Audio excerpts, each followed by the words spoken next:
It's just getting to be redundant. And we're getting tired of coming here, not having the laws followed, not having a meeting. I will be seeking arrests for individuals involved. I will be pressing charges. Tiffany Henyard with investigations exposing shocking financial mismanagement, including over $33,000 spent in a single day. The so-called super mayor of Dalton, Illinois, is coming under increasing scrutiny for her reckless spending, mounting debts, and scandalous behavior. These include a massive deficit in village funds, unpaid rent, and controversial purchases. The community's patience is running out, and the drama is just becoming hotter as pressure mounts as Henyard fights back, confronts trustees and critics. Will she weather this storm, or will her hold on power soon come to an end, where the drama never stops and the truth is brutally presented? From bombshell scandals to explosive political showdowns, we have everything you need. My name is Olivia. We are dissecting the insanity surrounding Tiffany Henyard, the so-called super mayor of Dalton, Illinois today. Is she truly the powerhouse she claims to be, or is she crumbling under the weight of her own mess? Exclusive information you won't hear anywhere else. Stay tuned for all the amazing information, and don't forget to hit the subscribe button so you don't miss a single twist in the tale. Let's get started. Funds Henyard's special investigation under former Chicago Mayor Lori Lightfoot yielded astounding results. By May 2024, Administration Dalton's general fund had dropped from more than $5 million in April 2022 to a crippling deficit of $365,000. Investigator, I've got some books that says inside I have from the United States District Court, Northern District. Everyone is wondering how a financial catastrophe of this magnitude could occur in such a short period of time, and Lightfoot's report sheds light on dubious spending patterns. On January 5, 2023, Dalton's credit cards were allegedly maxed out with charges from Amazon, Target, Wayfair, and even Walgreens. One Amazon purchase alone, totaling over $333,000, was one of 3 purchases of nearly $433,000 made in a single day, with few receipts to support any of the claims. Dalton's inhabitants are angry and trusting. In a town where every penny matters, Keen Anna Belter expressed the annoyance of many by calling the expenditure a slap in the face to all of the village's taxpayers. This type of alleged waste is extremely upsetting, but the shock doesn't end there. Upon closer examination, it was discovered that Dalton is late on paying its suppliers, with 589 checks totaling more than $6 million authorized and written but never sent out, leaving community-serving businesses destitute in several. Some are even thinking of moving out of the neighborhood completely because of the chain reaction of unpaid payments that could have long-term effects on the local economy, contributing to the fire. According to reports, the overtime compensation of 2 Dalton police officers exceeded their base wage. How can a struggling village justify paying an officer $87,000 a year plus an additional $114,000 in overtime alone, while another officer earning $73,000 earned $102,000 in overtime? These fees, the deployment of police officers as trustees for personal security details, may hold the key to the solution. In response to Brittany Norwood's concerns that this technique was removing police officers from the streets and leaving citizens exposed, Les Lacey, the former police chief of Dalton, spoke out and blamed budget cuts for the decreased patrols. However, some contend that dubious expenditures and assignments are more of the issue than shortfalls. She leased to Mayor Tiffany Henyard has filed eviction papers. She says Henyard has not paid her rent, and now she wants her. In a personal twist. In a personal turn of events, Henyard herself is facing eviction from her rental property. Tension is increased by the landlord, Janet Hall, who alleges that Henyard has not paid rent since August and owes more than $5,000 in arrears.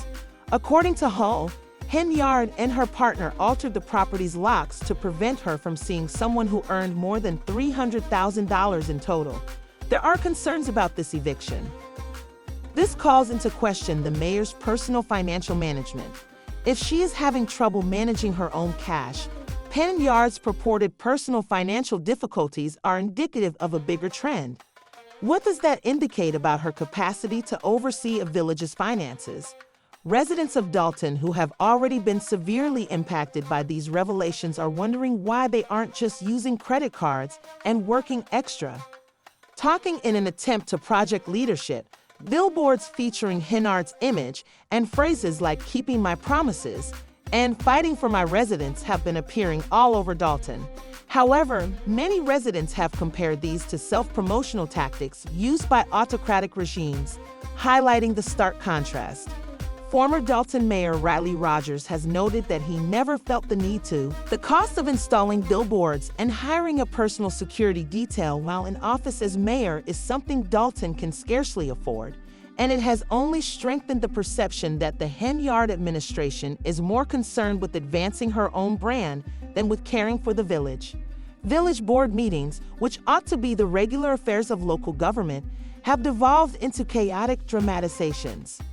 Consideration from both the public and the media. Henyard has openly criticized trustees like Jason House and Brittany Norwood, accusing them of being all talk and no action. Norwood insists that it's Henyard's fault that one board meeting meant to address the village's critical financial issues was canceled due to disagreements over where it should be held, with trustees expressing concerns for their safety. The careless expenditures of Yard have led to Dalton's current situation. Norwood urged Henyard to be held accountable, but the mayor sidestepped the question by calling her detractors grandstanders and even accusing them of racially motivated attacks. For a leader who says she has Dalton's best interests at heart, Henyard's response to criticism hasn't done much to allay worries. On the contrary, it has made them worse. The disunity among the village's leadership and heightened suspicion of her administration while Lori Lightfoot's probe is ongoing. More troubling information has surfaced, and community members are speaking out more about their feelings of betrayal and rage. Residents of Adon expressed their worries at a recent public meeting, with some even demanding that previous trustee Valeria Stubbs resign. That Henyard ought to be imprisoned as a model. In one of the more unusual expressions of personal style, the comment may seem harsh, but for a town that is struggling financially, the displeasure is genuine. Henyard appeared at a 2023 board meeting wearing a costume that was evocative of a character from the gangster movie New Jack City. To finish the show, a DJ blasted "Rana's Better Have My Money" as she arrived. Could have generated a lot of conversation, leaving many Dalton residents to wonder if she was acting like a dedicated public servant or someone who didn't understand the seriousness of her position. The spectacle continued when her landlord, Janet Hull, showed up at a recent meeting in an attempt to settle the unpaid rent issue. The picture of a village mayor evading rent payments while facing an eviction order is nearly.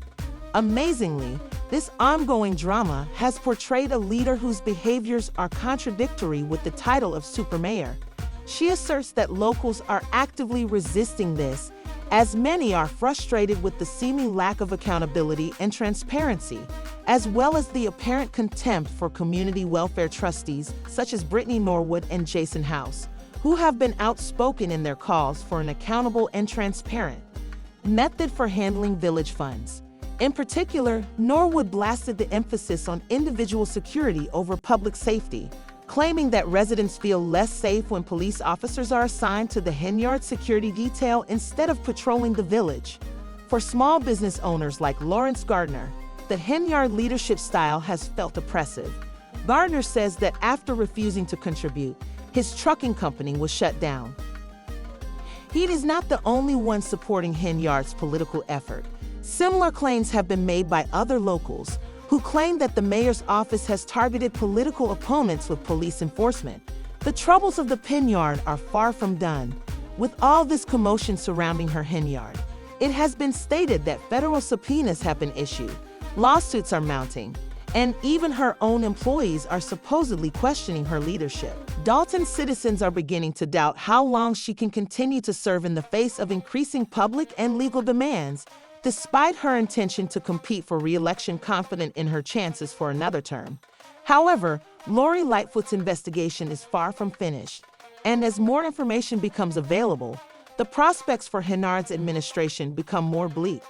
Will she be able to keep managing Dalton the way she has or is? With her hold on power eroding, the village of Dalton is waiting to see if she can take responsibility for her actions or if her tenure will be seen as one of the most turbulent periods in Dalton's history. What does Dalton's future hold? The stakes have never been greater in Illinois and its supermayor's case, as the drama surrounding Tiffany Henyard has engulfed this little state with federal investigations, unpaid bills, and growing public indignation. Talman left us wondering if there is any chance for real change here at Red Rumbles. We'll keep an eye on this developing story and ask you in the comments if you believe Mayor Henyard is doomed or if she is just misunderstood. Don't forget to subscribe to stay up to date on all the most recent developments in this incredible tale.